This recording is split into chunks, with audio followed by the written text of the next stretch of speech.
Okay, so we've seen the dovetail jig doing dovetails. This video we're going to work on box joints or finger joints, comb joints, whatever you want to call them. I've never actually used this jig for doing the box joints, so it's going to be as much trial and error for me as it would for somebody else doing it for the first time. But hopefully, fingers crossed, it'll all go according to plan. If you haven't seen the dovetail jig video and how it works and understanding the mechanics of it all, I'll make sure there's a link or a card or something floating around. So just like before, I cut all my timber to size and I've thicknessed it to 1/2 inch as well. I think it'll look better. And I've kept offcuts to kind of practice on. Currently we're set up for the lapped 1/2 inch dovetails. So what I'm going to do is remove the comb that comes with the jig. And here I've got the comb for our box joints. Now these also come with different offset lugs, pins, line-up pins, whatever you want to call them. So I need to take these off the comb and replace the ones that are currently on the jig. So it comes with an Allen wrench or Allen key. It fits in there and allows me to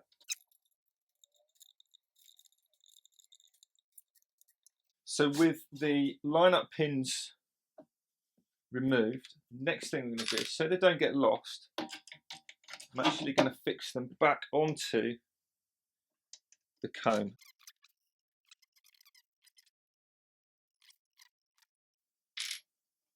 Okay, dovetails to one side. Now we can work on these.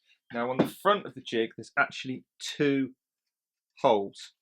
For the box joints, both parts, components fit in the front of the jig, and then a scrap piece goes on the top as a sacrificial piece to stop the breakout.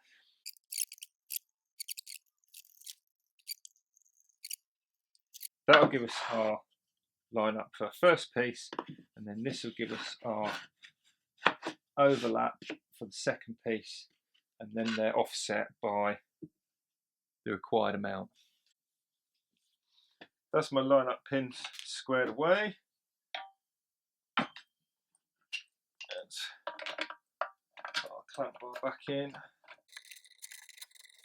Now I need a sacrificial board, and this piece actually needs to be 5mm higher than what we're working on, and also wider than the piece we're working on as well. And that's to basically protect the combs and the cut of the combs on the bits we're working on.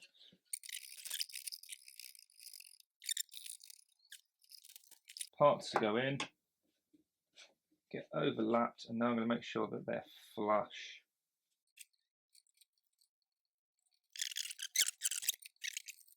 On there. Right, that is the jig set up. Now we've got to do is set the router up.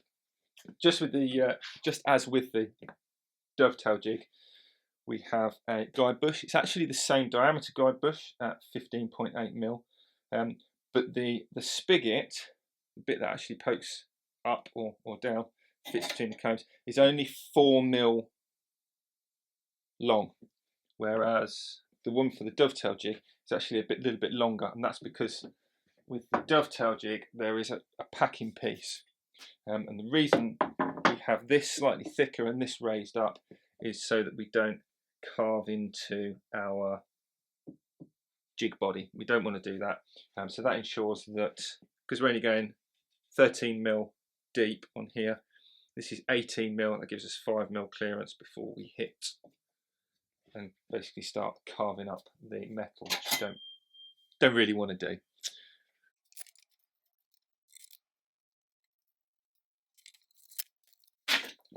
Okay, just like the dovetail jig specific guide bush, we also have a specific cutter. Now, rather than this being 1/2 inch wide, which is 12.7mm, this is 12.55mm, so it's slightly undersized for 1/2 inch, which means the holes will be slightly narrower, which means we'll get a tighter fit.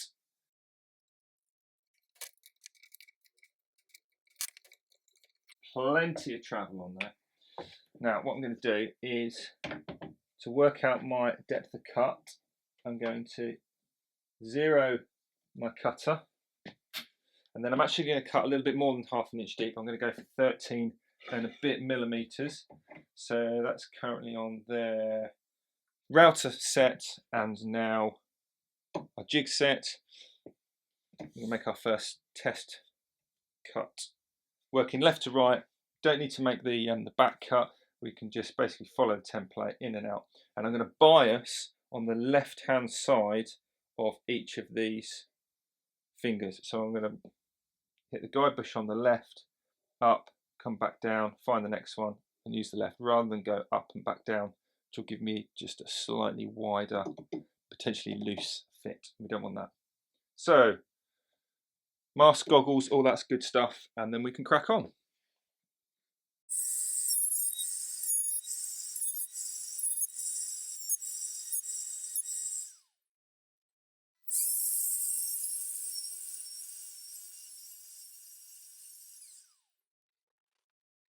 That's my test piece. It's actually a little bit looser fitting than I thought it was going to be.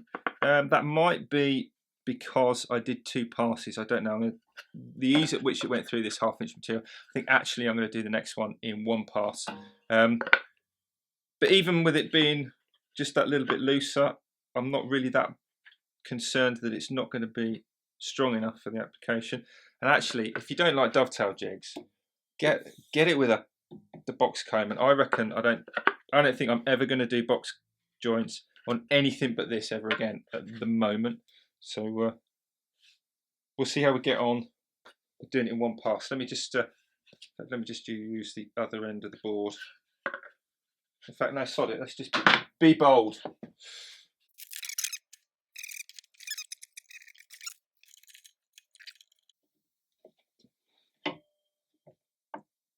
It's easier to line up actually because it's on the. Easy to line the top up with the bottom of the comb, so I like that. I like that a lot.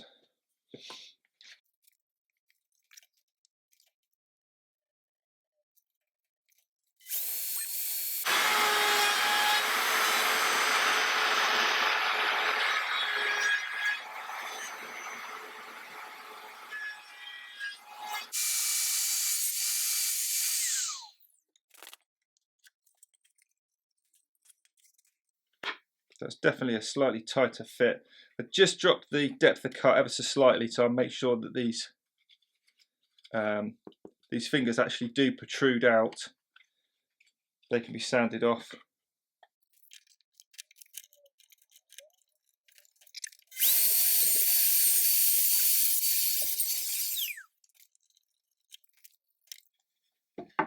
Okay, so we've got a bit of tear out on that where that was overlapped, nothing protecting that, which is a shame, but never mind.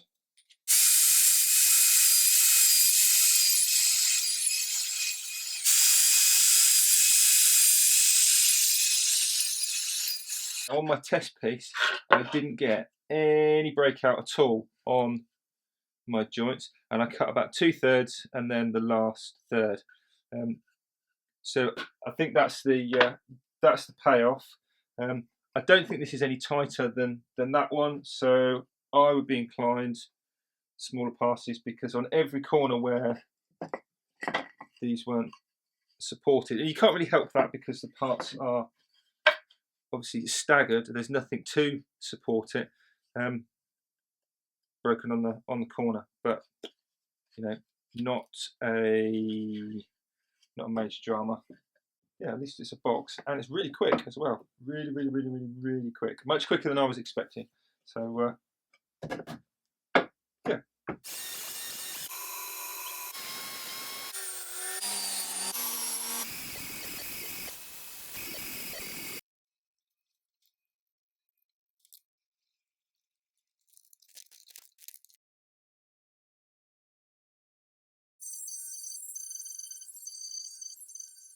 finished the box now. Literally, I think I sanded it to about 240 and then just sealed the surfaces inside and out with a blonde shellac, basically like a sanding sealer, and then knocked it back with 600, and now it's nice and smooth. It wasn't as tight as I was expecting, and that I was a bit nervous about, but it goes together quite well. There is a little bit of, you know, kind of rubbing back on the fingers once it's done, but you're gonna have to sand it back anyway, and I think they filled enough. I probably could have spent a little bit more time in places. My biggest concern, or my biggest criticism, I guess, is actually not to do with the jig, really, more the physics of it. Because the two pieces are staggered, it means that one of the parts has no backing board. That's easily fixed. You just need to cut the dog leg in the backing piece on the jig, and then it'll be fine. And where it did break out on that particular piece was always the same. The top notch on the forward piece, and I've just put that on the bottom of the box. That could be minimised in two ways: not being quite so forceful, and doing it in two passes. The first set of fingers I did in two passes, and I didn't get any breakout with that. The second piece I just did in one go to see if it would be a little bit tighter, which I don't think actually made any difference, but it did do the breakout. I still like it. I still actually would probably use that more for finger joints than I would dovetails. It's much quicker to set up. It's much simpler to set up, much easier to understand. So it's the first time I'd used it, and I think I'd probably use it much more for these. In fact, probably exclusively anytime I need box joints. Particularly good here in the UK because only very few people have got saws which will take stacked blades.